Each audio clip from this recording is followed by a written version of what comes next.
Good day, everybody, and welcome to another edition of the Military and Foreign Affairs Network. I'm your host, the voice of reason.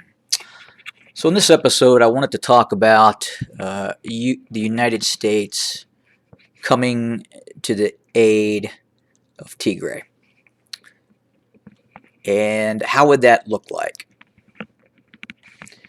Could there be a United States intervention inside of Eritrea? And yeah, there is a great deal of human suffering that is currently occurring inside of Tigray, and there is a great deal of human suffering that is also occurring elsewhere inside of Ethiopia, such as some of the uh, Oromo areas of Ethiopia, the border areas of the Sudan and Ethiopia are becoming quite difficult.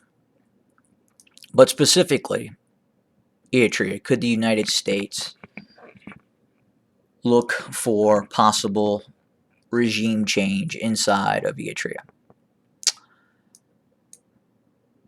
So I would say there's some interesting developments that are occurring. It would appear that the United Arab Emirates and the Arab League are seemingly to side with the Sudan, which is quite possibly making the UAE withdraw assets from Eritrea, especially assets that would be directed at the Tigrayan population in terms of drones and other military assets.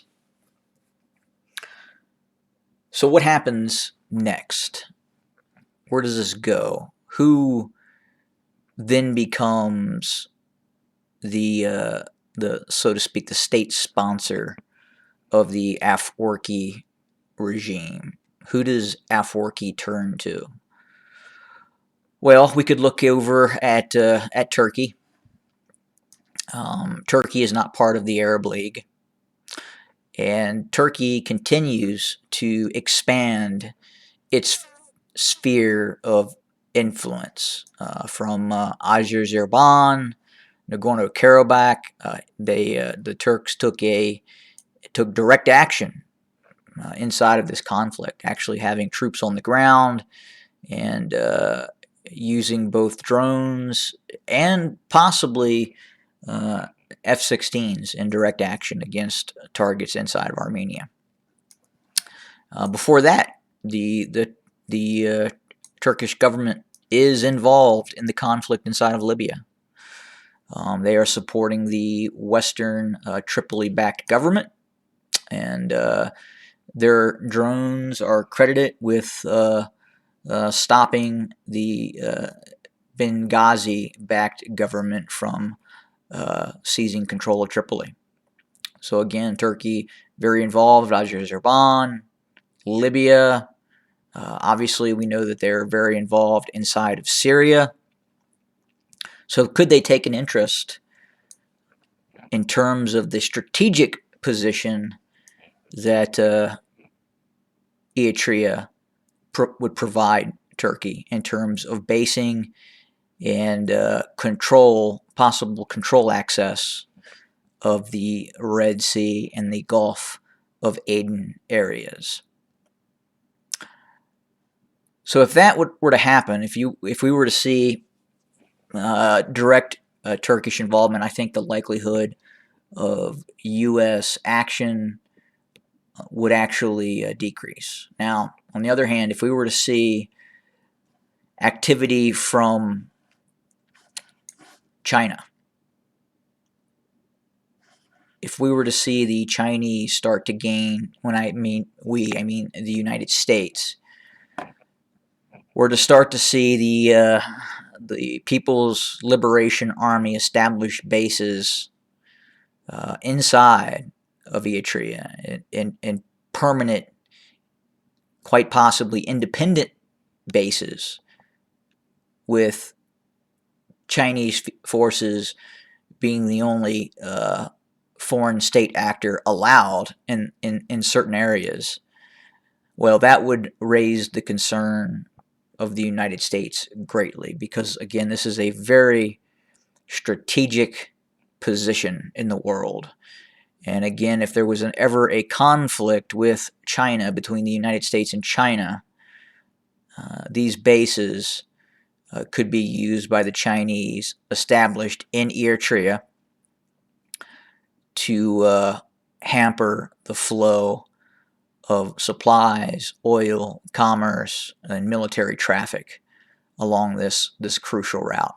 Because again, you have the Suez Canal here, and you would have to transverse the Suez Canal, the Red Sea, and you have a natural choke point in this location, if in fact the Chinese were there.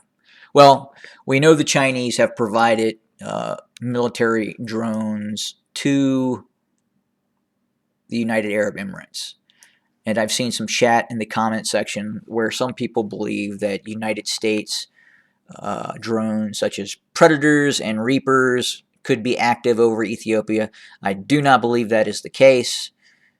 I believe they are most definitely all Chinese drones. The United States has not yet given the United Arab Emirates that armed drone capability. And, you know, based on what we have seen the UAE do, specifically in Tigray, I'm not sure that would be a good idea. And I'm sure that if the United States did supply those drones, those long-range Reaper drones to the UAE, then there would have to be some sort of end-user agreement in which the drones could only be used in the defense of the United Arab Emirates, the active defense of the United Arab Emirates, which they would not be allowed to use those drones inside of Ethiopia. But back to Eritrea and the concept of a United States intervention. You know, again, I think that while the humanitarian situation is dire and it is being caused by Eritrea, when I say caused by Eritrea, there has been radio intercepts that would indicate that Eritrean High Command, the General Staff of the Ministry of Defense of Eritrea, is actively controlling the conflict inside of Tigray. They are the leaders of the operation, and Ethiopian federal forces are actually in some cases taking orders and strategic instructions from Eritrea. While I don't think Eritrea is commanding Ethiopian defense forces on a tactical level, they are definitely directing the course of the conflict from a strategic level. But could, again, the humanitarian issue probably would not draw the United States as quickly as foreign actors getting involved inside of Eritrea. Now, this is where it becomes complicated. When the United States would see these foreign actors getting involved inside of Eritrea and gaining a strategic foothold of areas around the Gulf of Aden and the Red Sea, the United States could then use the humanitarian crisis as a pretext to then intervene. The United States would intervene under the guise of a humanitarian crisis, but in fact, the interest for the United States is the strategic implications of a near-peer adversary gaining a foothold in this region and establishing an independent military base not overseen by other foreign powers, or not where other powers are not allowed in. And an example would be in Djibouti. We know that the People's Liberation Army is in Djibouti, but there are also other nations inside of Djibouti as well. So we can see actively closer what the Chinese are actively doing.